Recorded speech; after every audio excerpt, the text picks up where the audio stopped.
So what does the UU mean to you in the sculpture when we were putting it together? Well, everybody got a part. Everybody had a part in the sculpture, so. What do you like about the UU? That there's not really like certain religion that you think about. You did some drawing on it. What did you draw on there? I did the tin foil with the kiss and it says family. Now, we worked on the sculpture. What did this mean to you to work on the sculpture? Like a plaster people. To show like everybody's a part of each other. Everybody works together in the UU. There's nobody left out. I guess everyone got to work on it, so everyone got a chance to draw something or get plastered if they wanted to. That you're allowed to have your own opinions. Like, they don't have a certain religion where you have to follow. You can have your own sort of religion by yourself and still be a UU. Maybe we should finish the top of the head with like this before we draw our own things. Then we can draw our own things when we finish. There's kids at my school that are like forced, they're like Christian and stuff and are forced to believe what they're told. So if you guys could change anything in the world, what would you change? The lack of the extinction of animals, especially cats.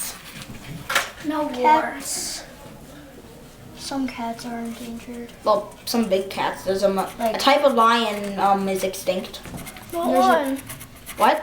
What one? I forget the name. There's a book on extinct animals, and there's some that you wouldn't think of, like some that you know, like dodo birds.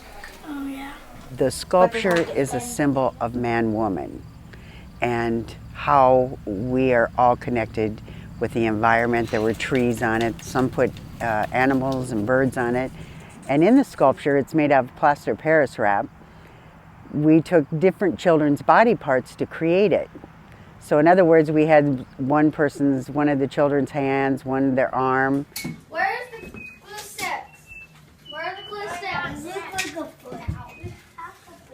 Where's the scissors? I know. So we can build at home, and we have lots of other things to do. When you get into a setting where the kids are having fun, you really hear them talking at a different level than when they're in more of a classroom type setting.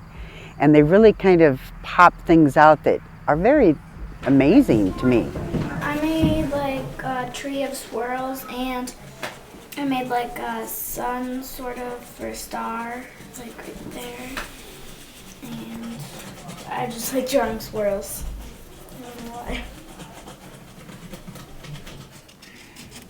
Kids in my grade sometimes, when I tell them what I think, say, if you don't believe this, you're going to go to hell. And they say that's just what's going to happen, and they're just voicing that if you don't change your religion, that's what's going to happen, instead of trying to force their religion on you. That's what my So how does that make you feel? What? How does that make you feel? Well, I'm a little annoyed because that's just how I say. In fact, I don't even believe in hell.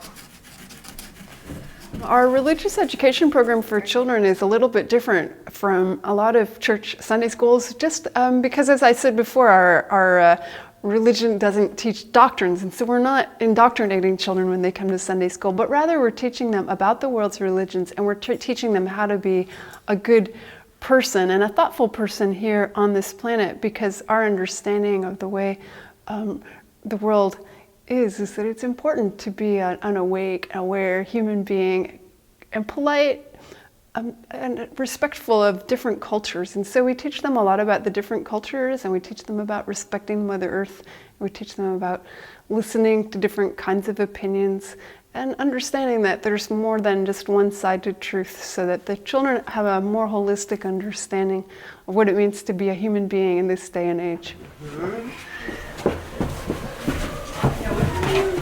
This is heavier. How would it be so heavy? Isn't that cool? Probably better over to work with. you okay? Holy smokes. I was wondering who was in that mini cast.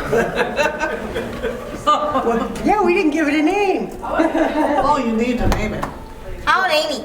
This was an important process in teaching them the beginning and finish of a project, and then they can sit back and they can look at it and they can know that other people are going to see it and see their work and be touched by it. Whose head is that? How could you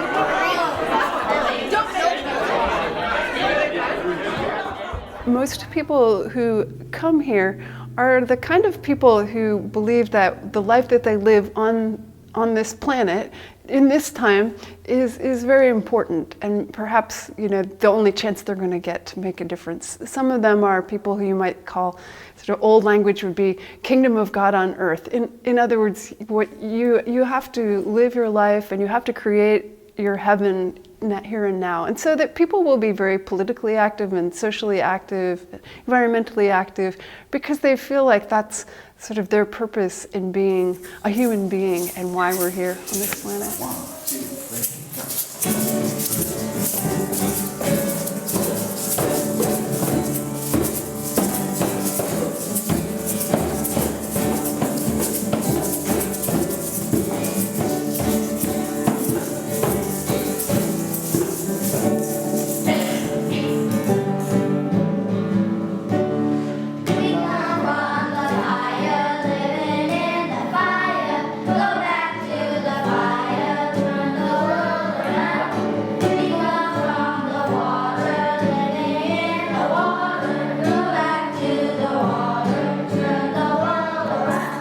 I'd say that the mission of the Unitarian Universalist Association in general is to create organizations that help people wrestle with religious problems without providing set teachings that will provide barriers.